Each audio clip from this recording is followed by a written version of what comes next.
ნიკა ფარულავა კოალიცია ცვლილებებისთვის წარმომადგენელი და მასთან გავაგრძელებთ საუბარს ამ ძალიან რთულ მოცემულობაზე პოლიტიკური პარტიებისთვის, რასაც დაემატა ახალი სისხლის სამართლის საქმეები. ნიკა მოგესალმებით, მადლობა სტუმრობისთვის.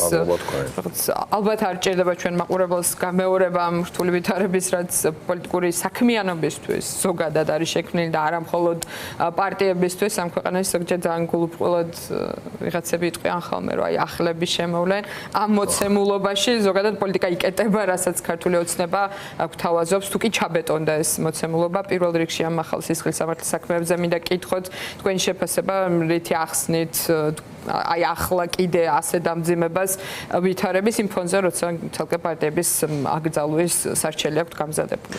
მოგესალმებით კიდევ ერთხელ, მივესალმებით თქვენს მაყურებელს. პირველი მე ზოგადად ვერიდები ხოლმე რაღაც ბიზნე ივანიშვილის ლოგიკის გაგებას, იმიტომ რომ გონია რომ მსგავსი ტიპის რეჟიმებს ზოგადად ლოგიკა არ გააჩნიათ. ანუ ამ მსგავსი ტიპის რეჟიმებში ჟარგონს გამოვიყენებ ყველაფერი მოსულა იმისთვის რომ ეს აღრეული ფაზლი დააწყოს სათავისოდ იმისთვის რომ საბოლოო ჯამში რაღაც მაქსიმალური ესკალაცია გაკეთოს. ზუსტად რომ ადამიანები ჩვენ ყოველთვის გველაპარაკოს სხვადასხვა ამბავზე, ისეთ ამბებზე, სადაც თითქოს ჩვენ ვართ ყოველთვის ხორბლები. ხო, ობიექტურად ვიღაცამ შეიძლება მითქოს რომ აქ სიტყვა თითქოს ზედმეტია, მაგრამ ხო, ეს არის მათ შორის რეაქციულ რეჟიმში გამყოფოთ. ყოველთვის ჩვენ უნდა ვსდიოთ მათ პროპაგანდას და არა პირიქითაც, ანუ ობიექტურად რო ვთქვათ, როდესაც მდევრის როლში ხასაც არ უნდა იყო, ყოველთვის სუდია და ანუ ამ მარათონში შენთვის არის კარგი.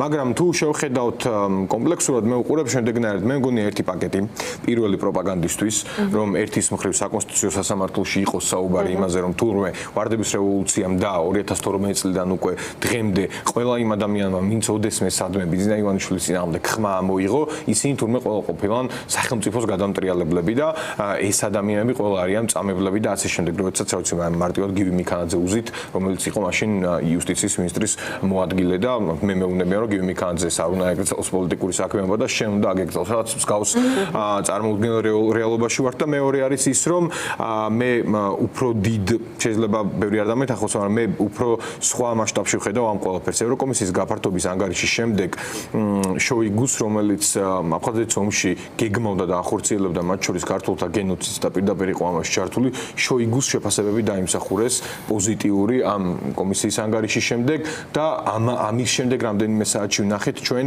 ის რომ თურმე ოპოზიციურ პოლიტიკურ ლიდერებს, რომლებიც მთელი ცივილური სამყაროს მიერ არიან აღიარებული პოლიტიკურ დევნილებად, რამდენიმე მუხტთა წელს უმატებენ. ოღონდ ამას ამ განცდას მე არ მიმყარებს ის რომ ეს რაღაც დაემთხვა ბჭყალებში რო ვთქვათ. ამას მიმყარებს ისიც რომ 28 ნოემბერს სხვა შორის ბევრს გამორჩა, იმიტომ რომ ძალიან ძიმე დღე იყო ხო ეგ ჩვენთვის, როგორც სახელმწიფოსთვის და ისტორიულადაც ძალიან ძიმე ამბავი იყო.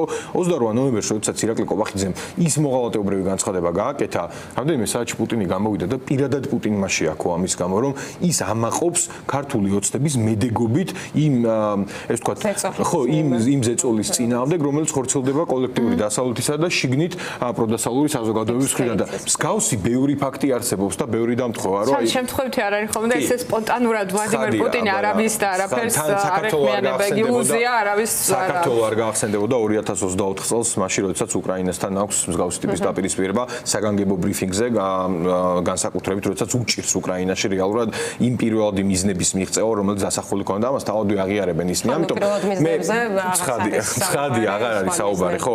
ცხადია მე ამიტომ არ მჯერა მსგავსი ტიპის დამთხოვების და უფრო ფართოსურად თუ შევხედავთ რაღაცა ერთი დიდი გეგმის ნაწილი მგონია ყველა ეს მსგავსი ტიპის ნაბიჯის გადადგმა. ამიტომ მე მგონია რომ საბოლოო ჯამში ნებისმიერ შემთხვევაში ეს მაინც ჟანრის კანონით მიმდინარეობს და ამისთვის მათ შორის მე ძალიან ბევრი პოსტი შევხვდა გუშინ წინ ადამიანურად და ეს ლეგიტიმური მოსაზრებებია რომ თითქოს ყველაფერი დასრულდა, რადგან აი ოპოზიციურ პოლიტიკოსებს რაღაცა 8-9 წლიანი მუხლები, 15 წლიანი მუხლები ემატება და ასე შემდეგ. არა, მე უბრალოდ ამ საზოგადოებას მინდა უთხრა და მე მესმის მათი და ეს შეიძლება ნებისმიერს დაგვემართოს ბუნებრივი ადამიანური ფაქტორია. ამ ადამიანმა ზუსტად იცოდნენ რომ მათ ან არ გამოუშვებდნენ, ან თუ გამოუშვებდნენ და ისეთი დამოკლეს მახვილი დაეკიდებოდა რომ ნებისმიერ დროს შესაძლებელი გამختارიყო მათი საპატიმროში დაბრუნება. ამიტომ ხო, ამისთვის ჩვენ ვიყავით მზე მზად ვიყავით პირველ რიგში მორალურად, ემოციურად, იმიტომ რომ ეს ადამიანები და მათი ოჯახები იყვნენ მზად და გვაჩვენებენ მაგალითს სხვა ასე მეტ სინდისის პატიმართან ერთად თუ როგორ უნდა ვიმოქმედოთ ჩვენ გარეთ და აი ამის თქმა მინდოდა რომ ანუ ეს რაღაცა ხელების ჩამოშორის დრო არ არის. ბევრად უფრო მეტად უჭირდა ამ ქვეყანას საბჭოთა ოკუპაციის დროს, ბევრად უფრო ჭირდა მათ შორის თანამოაზრეების მოძიება და ხმის მიწვენა მათთვის, მაგრამ საბოლოო ჯამში ისევ აკრძალულება, ისევ ექსტრემისტებმა, ისევ ბენზინიანი ბოთლით შეიარაღებულმა ახალგაზრდებმა და პოლიტიკოსებმა შეძლეს და ამ ქვეყანას მოუტანეს თავისუფლება და მოუკიდებლობა და მათ შორის მრავალპარტიულობა, რომელიც მხოლოდ საბჭოთა კავშირმა აკრძალა ამ ქვეყანაში. ნიკაშენი კოალიციის ერთ-ერთ პატიმრობაში ყოფ ლიდერს ელენე ხოშტერეს საკმაოდ ესეთი ოპტიმისტური სტატუსი ქონდა ის სწორედ ამაში თავსდება. ის აღწერს როგორ ეშინიათ პროტესტის არალეგიტიმურობის, სანქციების, სინდისის პატიმრების, თავისუფალი მედიის და არამსამთავრობოების და როგორ ვერ მოახერხეს 11 წლის განმავლობაში მაინც ამ ყველაფრის გაჩუმება და ჩატეხვა. ეს პროტესტზე მიტანილი ბოლო იერიშიც გასაანალიზებელია საინტერესო რამ არის, ხო? აი რატო ფიქრობ ასე? ხო, ფიქრობ იმიტომ რომ მე მგონია რომ ზოგადად ნორმალურ ქვეყნებში კანონებს იღებენ იმისთვის რომ ადამიანის ცხოვრება გააუმჯობესონ, ხო, ნებისმიერი ერთი რიგითი მოქალაქის. ჩვენი ტიპის ქვეყნებში სადაც ტოტალიტარიზმისკენ მივდივარ დღიად და ჩემს ეს ავტორიტარიზმის ფაზა დიდი ხნის წინ დასრულდა ამ ქვეყანაში და ეს რაც კონსოლიდაცია უკვე მომხდარა და შემდგარია, იღებენ კანონებს იმისთვის რომ რაც შეიძლება მეტი ადამიანი პირველ რიგში დააშინონ. იმისთვის რომ ეს ადამიანები პირველ რიგში გააქრონ როგორც მოქალაქეები, ხო? ანუ საქართველოს მოქალაქის პასპორტი სხვა რა არის, რომ ჩვენ გვიცავს ჩვენი სახელმწიფო, ხო? და ადამიანები რომლებიც დღეს კრიტიკულად ვართ განწყობილები და სხვა შორის არა მარტო ისინი, ვინც კრიტიკულად ვართ განწყობილები, ამით ოცნების შემომწირველი ბიზნესმენებიც დღეს უუფლებო მოქალაქეებად იქცნენ, იმიტომ რომ ხო, ნებისმიერ დროს შეიძლება ჩვენ რა ვიცი, ხვალ პირობითაც ახლა რომ გამოვოთ, ჩვენ სახლებში ვეღარ შევბრუნდეთ და ზაჰეს იზოლატორში აღმოჩნდეთ, ხო? ამან იმუშავა, ვერ იმუშავა, ხო? ყოველთვის რაღაც ჩვენ საუბრობდით რაღაც სისტემურ ათეულებზე, ასეულებზე, რომლებიც ერთმანეთს ადამიანები ერთმანეთს ჩაინაცვლებოდნენ, გარკვეული მორიგეობა იქნებოდა, ხო? საპროტესტო მოძრაობების და მსვლელობების დროს და საპროტესტო აქციებზე. სინამდვილეში ამ კანონებით გამკაცრებული ეგრეთ წოდებული კანონებით, რომელიც სხვა შორის იანუკოვიჩმა მიიღო ქვეყნიდან გაქცევამდე ერთი თვით ადრე, რა შედეგი მოიტანა? უფრო მეტი ადამიანი გავიდა რუსთაველზე, რომელიც ერთგვარ სიმბოლურ ადგილად იქცა პრაგმატულთან ერთად, ანუ ამ პრაგმატიზმს სიმბოლიზმიც დაემატა და მსგავს პროცესებში სიმბოლურ ლოკაციებს, სიმბოლურ აქტებს, სიმბოლურ განაცხადებს ყოველთვის აქვს პოლიტიკური დატვირთვა და მნიშვნელობა და ეს რაღაცა კი ფაქტორი ხდება. ამიტომ ეს ვერ დაამარცხეს. ორგანიზნენ ადამიანები იმგვარად. ორგანიზნენ და მეტი, აი ჰონკონგი არ არის წარმატებული მაგალითი, მაგრამ ჩვენ შეგვიძლია გამოვხშიროთ იქიდან, ხო, რაღაც ისეთი წარმატებული ეპიზოდები ჰონკონგის მაგალითად ქონა ძალიან კარგი ერთგვარი გამონათქვამი, რომ მიიღება რეალობის ადაპტაცია და აქედან გამომდინარე მოქმედება, ხო?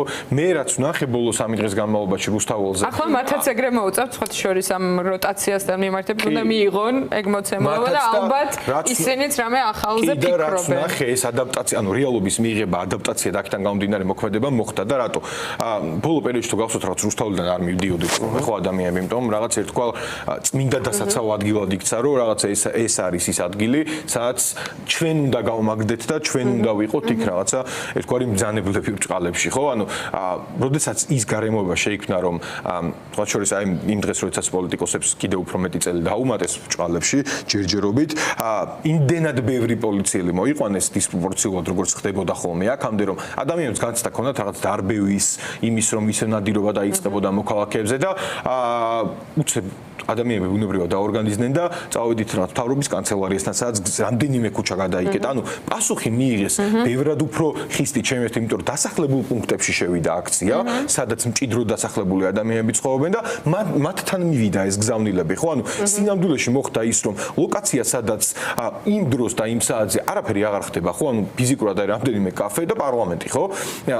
სადაც უბრალოდ გავლილიც კი ძალიან იშვიათი შეიძლება იყოს ამ პერიოდში აქციის დროს, აქციამ გადაინაცვლა სხვაგან კიდევ უფრო მეტი ქუჩა გადაიკეტა და კიდევ უფრო მეტ ადამიანამდე მივიდა გზავნილი. ეს იყო ვითარების მიღება, ადაპტაცია და აქედან გამომდინარე მოქმედებაც. რეჟიმსაც რაღაც თავის გარკვეული ფანჯრები აქვს ყველა ეპიზოდში, ხო? ახლა 150 კაცი და 200 შეიძლება ადმინისტრაციულს ჩასვა და ამასაც დიდი ფასი აქვს, მაგრამ იმ 200-ს ერთწლიან სისხლის სამართლის საქმეზე ეს მარტივად ეს ხო უკრაინა არ არის პირობითად ვამბობ და იყოს 45 არ ნიშნავს რომ წარმოუდგენელი და 45 მილიონიანი ქვეყანა ხო არ ვართ, ეს არის საქართველოს, სადაც მინიმუმ ამ ქალაქში და ამ ქვეყანაში ყველა ერთმანეთის ანახლებელია, ანათესავია, ან მეგობარია, ან მეგობრის მეგობარია და ზუსტად მსგავსი, ეს ვთქვათ, გადაცემული ამბებით ჩვენ გვახსოვს ამ ქვეყანაში ძალიან ბევრი, ეს ვთქვათ, შეცვლილი აზრი და ფორმირებული აზრი აზრი კონკრეტული ხელისუფლებების ან კონკრეტული რეჟიმების წინააღმდეგ. ხო, რაც მოყოლილი ისტორიებით. ამიტომ გამორიცხულია, მე არ მჯერა რომ ამ ქვეყანაში რაც არ უნდა პასიური მოქალაქე იყო, მოდი რეჟიმის მხარდამჭერები ცოტა ხნით გვერდით რომ გადავდოთ, თუმცა მათთვისაც მნიშვნელოვანია ამის გააზრება,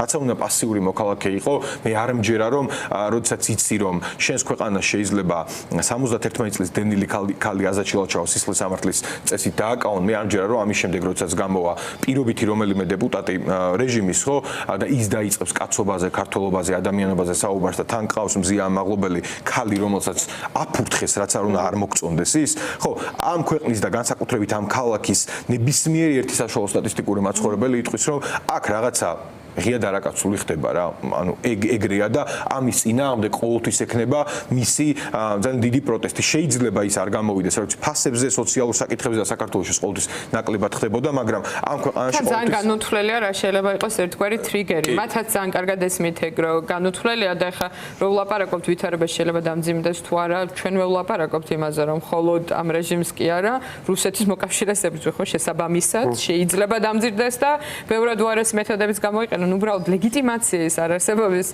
პირობებში მათაც უწევთ ეს აწონდა-აწონვა და არ არის ასეთი მარტივი. განა ამაზე არ წავიდოდნენ და უფრო მეტზე არ წავიდოდნენ. არავინ არ არის გულუბრყვილო, იმედი აღარავინ აღარ დარჩა გულუბრყვილო, უბრალოდ მაგფასის ხო, ნუ მაგფასის აწევა უწევთ რა, რაღაც იმ მორღვეული მორალითაც, რომლითაც სამწუხაროდ მათი დარჩენილი ამომრჩეველი არის ამ ქვეყანაში, რაღაცა უნდა გაამართლონ და ასე მარტივად ვერ დგას საკითხი და ამიტომ აქვს ძალიან დიდი მნიშვნელობა ამ თითოეულ ინდივიდუალურ აქტს წინააღმდეგობის და ადამიანების ნახვას და გაცნობას. ახლა როგორც სიმპათიური ადამიანები არიან, არა ვიზუალური თვალსაზრისით მაინდა-მაინც, ანუ ვისაც ხედავს ხო ეს საზოგადოებას რაღაც აკაცუკები თუ რაღაც რომ მოიგონეს, ანუ ვერ კულტივირდა ეს ხო, იმიტომ რომ უყურებენ ძალიან ჩამოყალიბებულ გაბედულ სასიამოვნო ადამიანებს. და ერთად გადადიან გზაზე, გააზრებულად იციან რომ მთელი ოჯახი იმ დღეს სახლში ერთად ვერ გაატარებენ და იქნებიან უკანონო პატიმრობაში, მიდიან და მაინც დგამენ ამ რაღაც მაინც გვაჩვენებენ თავდადების მაგალითებს და ნებისმიერი წარმატებული პროტესტის ყოველ შემთხვევაში საწყისებში, საფუძვლებში ყოველთვის იდგა მსგავსი ინდივიდუალური თავდადების მაგალითები. მრავალფეროვანია იმ რაოდენობის მიუხედავად, რაც ახლა ბოლო პერიოდში იკრიბება, რამდენად ბევრი ადამიანი რომელიც გაიზარდა სხვათა შორის. ხო, ისიც აჩვენებს, რომ ძალიან მრავალფეროვანია. ბევრი ადამიანი საზოგადოების შემადგენელი ჯგუფების უმრავლესობა უმაგრებს მას ურგს. ბევრი ადამიანი ნიშნავს ბევრ ოჯახს და ბევრი ოჯახი ამ ქვეყანაში ნიშნავს რომ ბევრ სანათესაოს, ბევრ სანაცნობოს. ანუ აქ არიან წარმოდგენილები, აქ სიამბლეში დგას საქართველოს ბიძინა ივანიშვილის წინააღმდეგ ქართველი, საქართველოს ერთი რიგითი მოქალაქე ბიძინა ივანიშვილის რეჟიმის წინააღმდეგ და ხო, მთავარი ჩვენ მე ეს მნიშვნელოვანი მგონია ყოველთვის რაც უნდა გონია რომ უნდა ვილაპარაკოთ იმისთვის რომ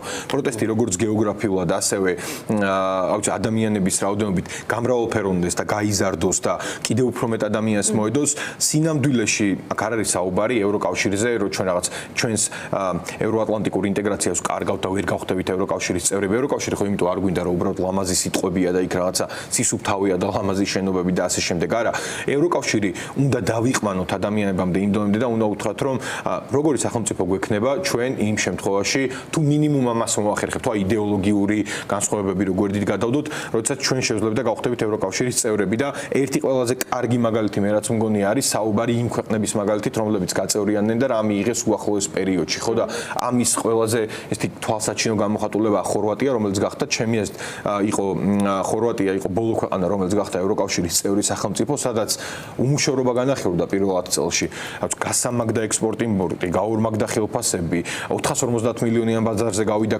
ხორვატიის ბიზნესი და ხორვატი მოქალაქე და გამდიდრდა ადგილზე იქ საკუთარ ქვეყანაში და არ მოუწია საქართველოს მოქალაქესავით 200,000 მოქალაქესავით რომელიც ბოლო წელში ქვეყანა დატოვა და აღარ დაბრუნებულა ბედნიერების აძიებლად ქვეყნიდან გასვლა ეს უნდა ავუხსნათ ადამიანებს მაგრამ ჩვენ მეზობელი სომხეთის მაგალითიც რა ვიღო უახლოეს დღეებში ვიზა ლიბერალიზაცია დაიწყებს საუბარს და აქ სამოქმედო გეგმა მიიღეს მე მგონი უკვე სამოქმედო გეგმა დამტკიცებულია უკვე და აქ ერთს დავამატებ რაც ასევე ასევე მნიშვნელოვანია.